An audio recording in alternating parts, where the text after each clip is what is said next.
Hi, welcome back to our YouTube channel. ಇವತ್ತು ಮಾಡ್ತಿರುವಂತಹ recipe pulao. ಇಲ್ಲಿ ಶೇಂಗಾ, ಕಡಲೆಬೇಳೆ, ಉದ್ದಿನಬೇಳೆ, ಅರಿಶಿನ, ಕರಿಬೇವು, ಕೊತ್ತಂಬರಿ, ಚಕ್ಕೆ ಮತ್ತು ಪಲಾವ್ ಎಲೆನ ತೊಗೊಂಡಿದ್ದೀನಿ. ಹಸಿಮೆಣಸಿನ್ಕಾಯಿ, ಈರುಳ್ಳಿ, ಬೀನ್ಸ್, ಕ್ಯಾರೆಟ್, ಸಾಸಿವೆ, ಉಪ್ಪು ಮತ್ತು ಬೆಲ್ಲನ ತೊಗೊಂಡಿದ್ದೀನಿ. ಆಲೂಗಡ್ಡೆ, ಹೂಕೋಸು, ಟೊಮ್ಯಾಟೊ, ಪಲಾವ್ ಪೌಡರ್, ಎಣ್ಣೆ ಹಾಗೂ ಅಕ್ಕಿನ ನೆನೆಸಿಟ್ಕೊಂಡಿದ್ದೀನಿ. ಮೊದಲಿಗೆ ಒಂದು ಕುಕ್ಕರ್ ತೊಗೊಂಡು ಅದನ್ನ ಕಾಯಕ್ಕಿಟ್ಕೊಳ್ಳೋಣ. ಇವಾಗ ಎಣ್ಣೆ ಹಾಕ್ತಾಯಿದ್ದೀನಿ. ಎಣ್ಣೆ ಕಾದಿದೆ. ಇವಾಗ ಚಕ್ಕೆ ಮತ್ತು ಪಲಾವ್ ಎಲೆನ ಹಾಕ್ಕೊಂಡಿದ್ದೀನಿ. ಇವಾಗ ಶೇಂಗಾ, ಕಡಲೆಬೇಳೆ ಹಾಗೂ ಉದ್ದಿನಬೇಳೆನ ಹಾಕ್ಕೊಳ್ತಾ ಇದ್ದೀನಿ.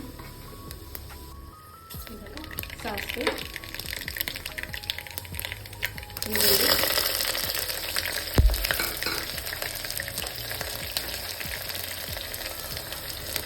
ಮೆಣಸಿನಕಾಯಿ ಹಾಕ್ಕೊಳ್ತಾ ಇದ್ದೀನಿ. ಈರುಳ್ಳಿ ಸ್ವಲ್ಪ ಕೆಂಪಗಾಗಬೇಕು.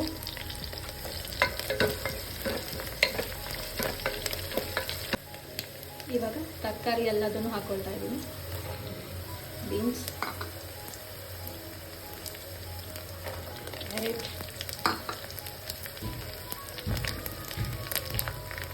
ಹೂಕೋಸು ಮತ್ತು ಆಲೂಗಡ್ಡೆ.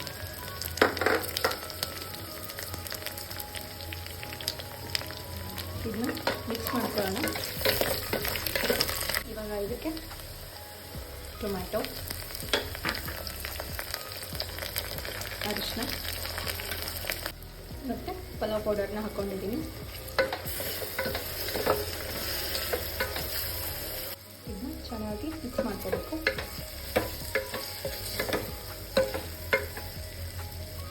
ಇವಾಗ ಉಪ್ಪನ್ನ ಹಾಕ್ಕೊಳ್ತಾ ಇದ್ದೀನಿ.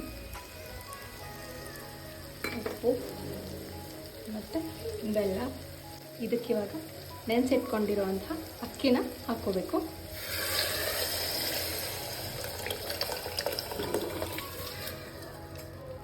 ಇವಾಗ ಕೊತ್ತಂಬರಿನ ಹಾಕ್ಕೊಂಡೆ. ಲಾಸ್ಟಲ್ಲಿ 3 ಕುಕ್ಕರ್ ವಿಸಿಲ್ ಆಗಬೇಕು. ಇವಾಗ ರೈಸ್ ಹಾಕ್ಕೊಂಡು ಎಸ್. ಈ ಪಲಾವ್ ನಿಮ್ಗೆ ಇಷ್ಟ ಆದರೆ ಲೈಕ್ ಮಾಡಿ, ಶೇರ್ ಮಾಡಿ ಹಾಗೂ ನಮ್ಮ ಚಾನಲ್ನ ಸಬ್ಸ್ಕ್ರೈಬ್ ಮಾಡಿ. Thank you.